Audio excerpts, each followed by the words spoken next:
ರವಿ ಅಣ್ಣನ ಇಲ್ಲಿಗೆ ರವಿ ಅಣ್ಣ ಚನ್ನಪಟ್ಟಣದಲ್ಲಿ ನಮ್ಮ ಬೆಂಗಳೂರು ಹಾಲು ಒಕ್ಕೂಟದಲ್ಲಿ ಚನ್ನಪಟ್ಟಣ ಅತಿ ಹೆಚ್ಚು ಹಾಲನ್ನ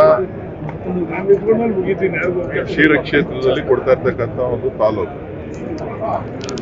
ಸೊ ಅದ್ರ ಜೊತೆಗೆ ಸಾಕಷ್ಟು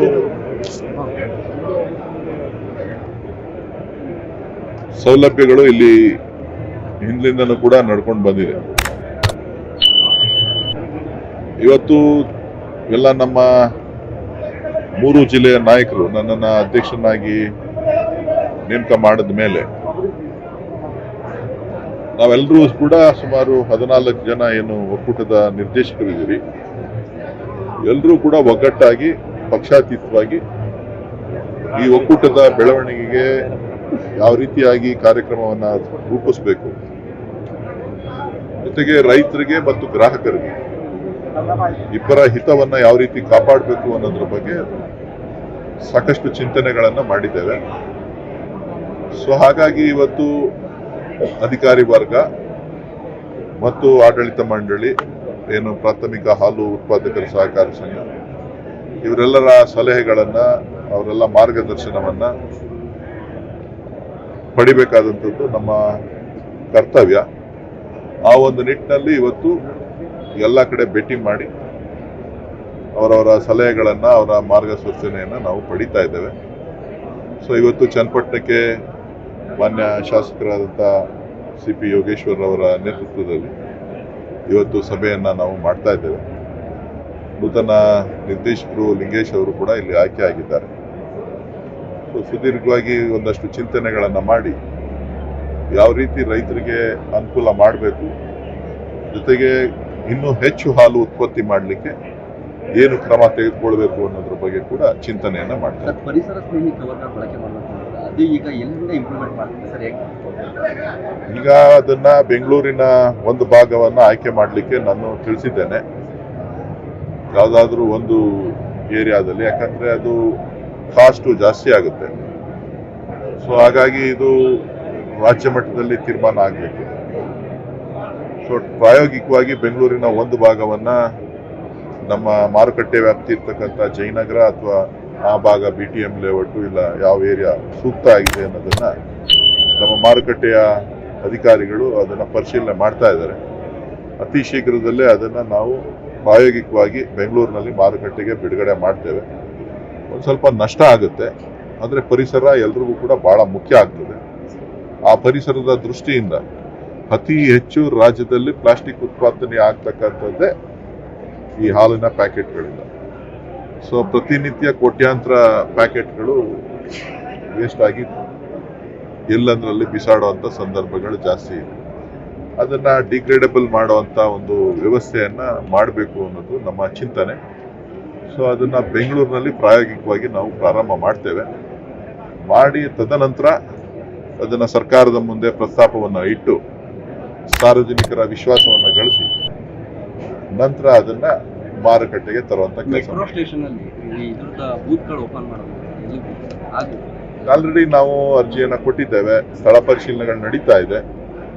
ಬಹುಶಃ ಸ್ಥಳ ಪರಿಶೀಲನೆ ಆಗಿ ನಮಗೆ ಅವರಿಗೆ ಒಪ್ಪಂದ ಆಗಬೇಕು, ಮೆಟ್ರೋಗೂ ನಮಗೂ ಒಪ್ಪಂದ ಆಗಬೇಕು. ನಮ್ಮ ಬಾಡಿಗೆಗೆ ಅವ್ರ ಬಾಡಿಗೆ ಎಲ್ಲ ಕೂಡ ಬೇರೆಯವರು ಹೊರಗೆ ರಾಜ್ಯದಿಂದ ಬಂದವರು ಹೆಚ್ಚಿಗೆ ಆಫರ್ ಮಾಡ್ತಾರೆ, ಅವರು ಅದನ್ನೇ ನಮ್ಮಿಂದನೂ ಕೂಡ ನಿರೀಕ್ಷೆ ಮಾಡ್ತಾರೆ. ಸೊ ಇದು ರೈತರ ಸಂಸ್ಥೆ ಆಗಿರೋದ್ರಿಂದ ಕಡಿಮೆ ಕೊಡಬೇಕು ಅಂತೇಳಿ ಮಾನ್ಯ ಉಪಮುಖ್ಯಮಂತ್ರಿಗಳನ್ನ ಮತ್ತು ನಮ್ಮ MD BMRCL ಅವರನ್ನು ಕೂಡ ನಾನು ಮನವಿ ಮಾಡಿದ್ದೇನೆ. ಸ್ಥಳ ಅಂತಿಮವಾದ ನಂತರ, ಪರಿಶೀಲನೆ ಆದ ನಂತರ, ಈಗ ಆಲ್ರೆಡಿ 3 ದಿನಗಳ ಸ್ಥಳ ಪರಿಶೀಲನೆ ಆಗಿದೆ, ಇನ್ನೊಂದು ರೂಟು ಸ್ಥಳ ಪರಿಶೀಲನೆ ಆಗಬೇಕು. ಸೊ ಆದ ನಂತರ ತೀರ್ಮಾನವನ್ನು ತೆಗೆದುಕೊಳ್ತೀವಿ. ಸರ್, ಈಗ CM ಅವರು ಸರ್ ಪ್ರತ್ಯೇಕವಾಗಿ ಶಾಸಕರ ಸಭೆಗಳನ್ನ ಕರೀತಾ ಇಲ್ಲ ಅಂತ ಚರ್ಚೆ ಆಗ್ತದೆ.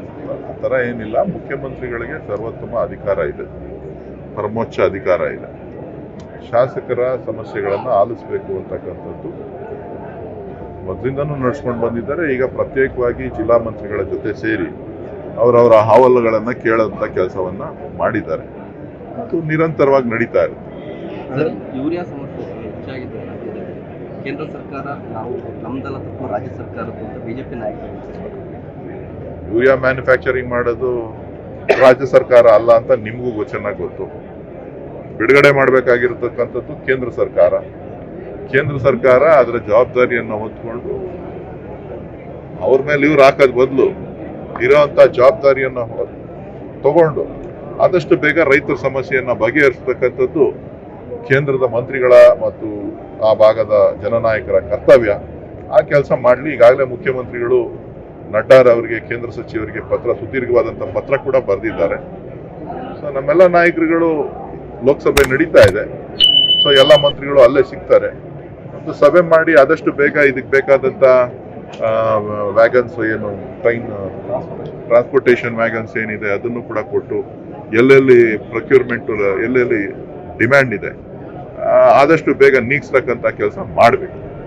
ಸರ್, ಈ ಬೆಂಗಳೂರು ಗ್ರಾಮಾಂತರ ಲೋಕಸಭಾ ಕ್ಷೇತ್ರ ರಾಹುಲ್ ಗಾಂಧಿ ಅವರು ಕೂಡ ಹೇಳಿದ್ರು ಸರ್, ಇನ್ನು ಮತದಾನ ಹೇಗೆ ನಡೆದಿತ್ತು, ಇವತ್ತು ಹೋರಾಟ ಮಾಡ್ತಿದ್ದಾರೆ. ಗೊತ್ತಿಲ್ಲ. ಅದು ಅವ್ರೇನ್ ಹೇಳಿದ್ದಾರೆ ಅದನ್ನ ಸಹಮತ ವ್ಯಕ್ತಪಡಿಸ್ತೀನಿ. ಉಳಿದದ್ದೆಲ್ಲ ನಾನೇನ್ ಹೇಳೋದಿಲ್ಲ. ಅವರೇ ಹೇಳಿದಾರಲ್ಲ. ಪಾದಯಾತ್ರೆ ಕೂಡ ಮಾಡ್ತಿದ್ದಾರೆ ರಾಹುಲ್ ಗಾಂಧಿ. 4ನೇ ತಾರೀಕು ಮತದಾರರ ಪಟ್ಟಿನಲ್ಲಿ ಆಗಿರ್ತಕ್ಕಂಥ ಲೋಪದೋಷಗಳೇನಿದೆ ಅದರ ಬಗ್ಗೆ ಬೆಂಗಳೂರಿನಲ್ಲಿ ಒಂದು ಪ್ರತಿಭಟನಾ ರ್ಯಾಲಿಯನ್ನ ರಾಹುಲ್ ಗಾಂಧಿ ಅವರ ನೇತೃತ್ವದಲ್ಲಿ, AICC ಅಧ್ಯಕ್ಷ ನೇತೃತ್ವದಲ್ಲಿ ಹಮ್ಮಿಕೊಂಡಿದ್ದೇವೆ. ಸೊ ಅದಕ್ಕೆ ಬೇಕಾದಂತ ವಿಚಾರಗಳನ್ನ ಇವತ್ತು ಕೆಪಿಸಿಸಿ ಅಧ್ಯಕ್ಷರು ಮತ್ತು ಎಲ್ಲ ನಾಯಕರು ಚರ್ಚೆ ಮಾಡಿ ತಿಳಿಸ್ತಾರೆ. ಗ್ರಾಮಾಂತರದಲ್ಲಿ ಅಭಿವೃದ್ಧಿ ಆಗಿತ್ತು. ನಾನು ಅವ್ರೇನ್ ಹೇಳಿದ್ದಾರೆ ಅದಕ್ಕೆ ಸಹಮತ ವ್ಯಕ್ತಪಡಿಸ್ತೀನಿ. ನಾನು ಅದ್ರ ಬಗ್ಗೆ ಹೆಚ್ಚಿಗೆ ಮಾತಾಡಕ್ ಹೋಗೋದಿಲ್ಲ. ಮತ್ತಷ್ಟು ಸುದ್ದಿಗಳಿಗಾಗಿ ನೋಡ್ತಾ ಇರಿ ಪಬ್ಲಿಕ್ ನ್ಯೂಸ್ 24x7. ಇದು ಸತ್ಯದ ಧ್ವನಿ.